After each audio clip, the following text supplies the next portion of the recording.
celui qui donne à déjeuner à un jeûneur, il a la même récompense. Il a la récompense du jeûneur, sans rien amoindrir, bien sûr, à la récompense du jeûneur lui-même. Donc les gens sont encore plus généreux. Et le prophète sallam était le plus généreux, surtout pendant le mois de Ramadan. Donc ce sont des choses qui nous incitent à le faire. Mais même là, quand on a fait l'expérience, je veux dire, on va demander, toi tu le feras tel jour, l'autre le fera tel autre jour, etc. Mais quand on le fait, on le fait parce que les autres l'ont fait. On sait très bien que cette semaine-là, et probablement la semaine prochaine, Inch'Allah, les magasins vont être, surtout le week-end, les magasins vont être pris d'assaut. On va perdre du temps. La prière, on ne va même pas y penser. Pour acheter des dates, pas à 4 kilos, des dates à combien? Tout ça pourquoi? Avec une table garnie, et finalement, on en mange quoi? Pas grand-chose.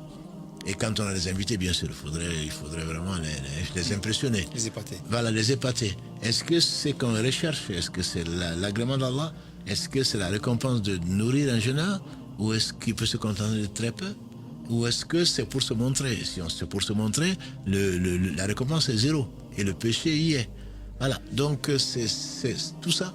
Tout ce qui est, je dis quand le péché y est, c'est quand tu veux faire des choses dans l'adoration d'Allah. Et qu'en réalité, donc, tu le fais pour Allah et pour les autres. Donc si c'est le cas, on prend le péché et on a comme récompense moins quelque chose.